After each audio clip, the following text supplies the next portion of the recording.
On example 8, find a formula for the area of a regular hexagon in terms of s, the side length.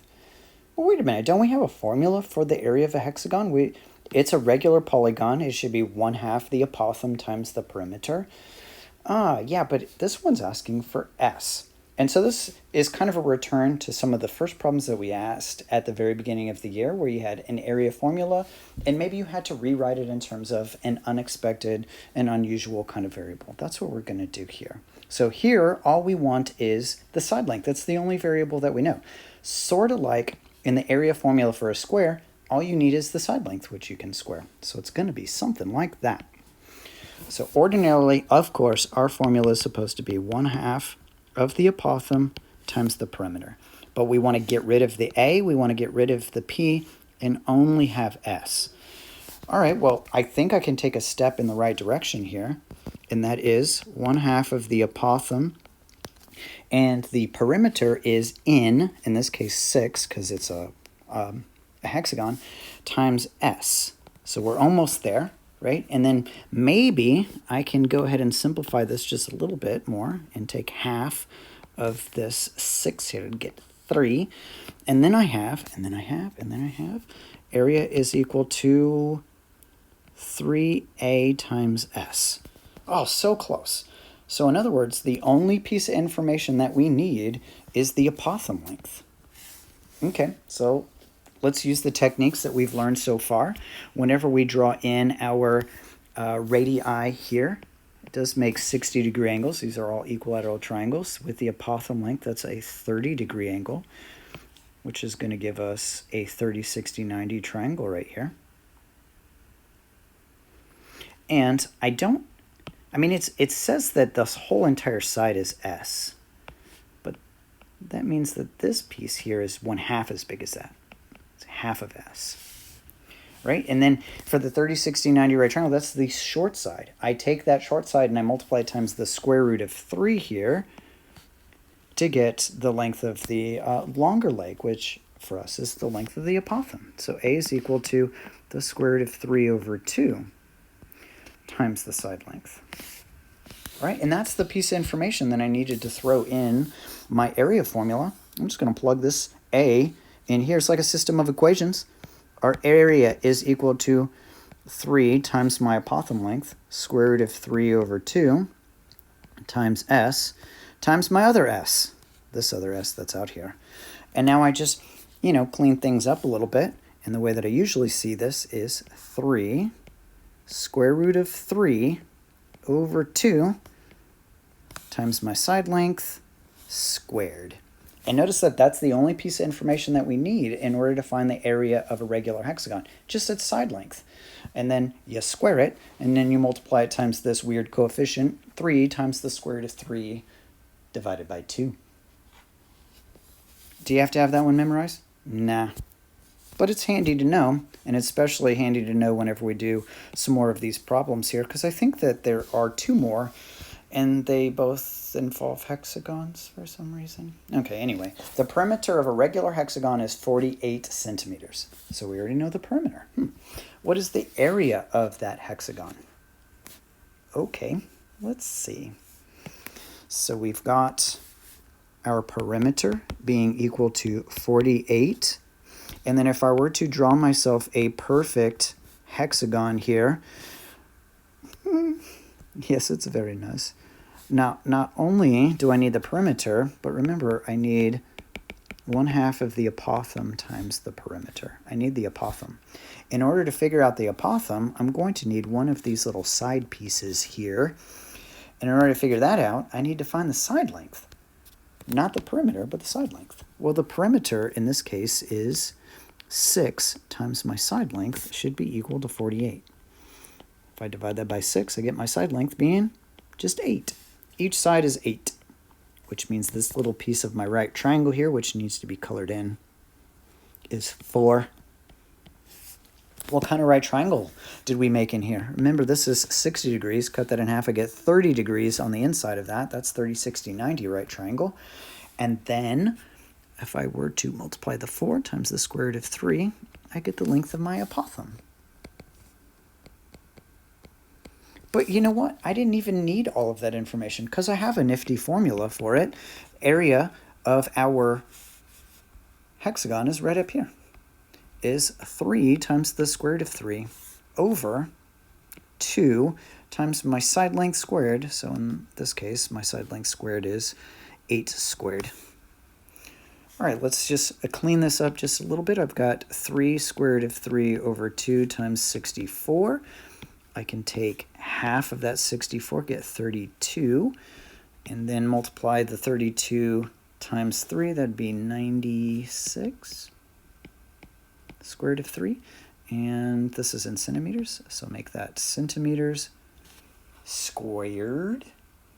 All right, but, let's just check it. Like I said before, it's always good to do the problem, any problem that you do, several times, just to make sure you're right.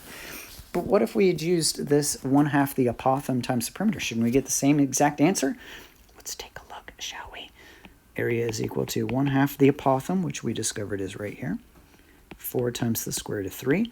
The perimeter, they gave it to us as 48 with this weird zoom factor going on here. Okay. And then if you wanted to, you could go ahead and take half of that and make that 2.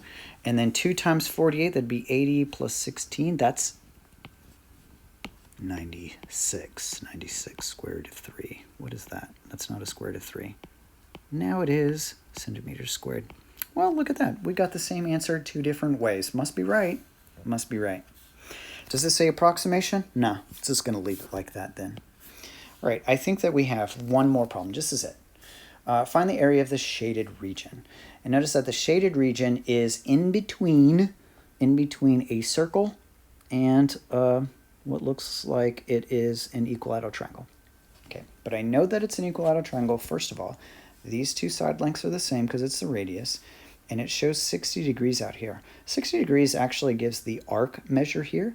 And this arc measure is the same thing as the central angle up here, so it's saying that this angle up here is 60 degrees as well.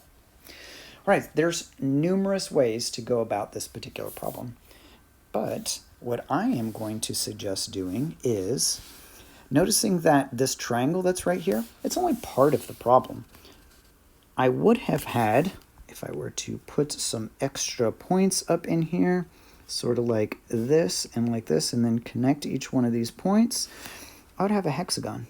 We have a hexagon inside of the circle. All right, and then what if I colored all of these pieces in? Right? I colored in all of these little pieces. Then I can see that what I would need to do to find the area of the shaded region is take the area of the circle and subtract out the area of the hexagon. But that gives me all the purple bits plus the blue bit. We only want the blue bit. So I'm going to take that quantity and then divide it all by 6. And that's going to give me just the blue piece by itself. I think that's probably the easiest way to go about this particular problem, especially since it's really easy to find the area of a hexagon, and it's also really easy to find the area of a circle, right? Using all the techniques that we've had so far. So we know that this is 60 degrees here, cuts that in half, makes that 30. Makes a 30, 60, 90 right triangle here, where we're already given a side length of 2 times the square root of 3. Just out of convenience, let me just kind of redraw that 30, 60, 90 right triangle here, where this bottom is 2 times the square root of 3, which makes the shorter leg across from the 30 just a 2, and it also makes the radius 2 times that big, as big as that, which is 4. Radius here is 4. Whoa, what's happening? What's happening? That's better. All right. All right, I think that we're good to go, especially since the only piece of information that you need for the area of a circle is the radius, and the radius is 4. So let's find each of these little pieces. Area of the circle is equal to pi times my radius of 4 squared. 4 squared is 16 pi. And we're not given units, so I'll just put unit squared on it. Okay, so now let's find the area of our hexagon. Okay, and then we can use, if we wanted to, we can use our formula again. the side length is going to be 4. It's 4 because this little piece is 2, this little piece is 2, so the whole thing is 4. Or it's the same length as the radius for the hexagon. Let's see. It was the square root of 3 square roots of 3 over 2 times my side length, and my side length with 4 squared. All right then, let's clean stuff up. That's 16. Take half of that. 16 is 8. 8 times 3, that's out the outside of that, gives me 24 square roots of 3 units squared for the hexagon. Okay, and now we're going to use this strategy right here and subtract those and divide it by 6, and we should have the area of our shaded region. It is circle, which was 16 pi, minus hexagon, which is 24 square root of 3.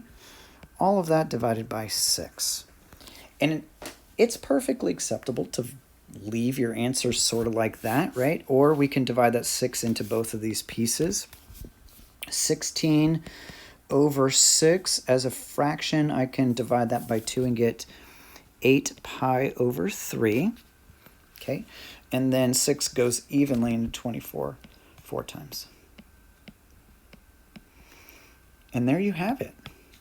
That was a fantastic problem right there.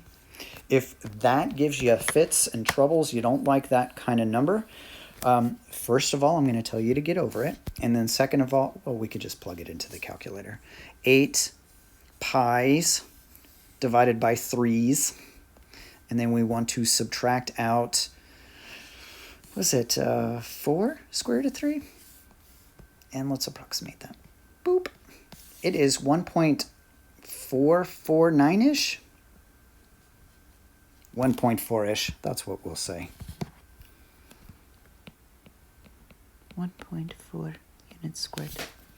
And that's going to do it. That's wrapping up this entire lesson, which was all about finding the area and the perimeter of a regular n-gon. What's our formula? It's 1/2 the apothem times the perimeter, or 1/2 A&S. Here's your homework. Remember, it's in the purple geometry book. There's a PDF online, and throw some challenge problems in there too.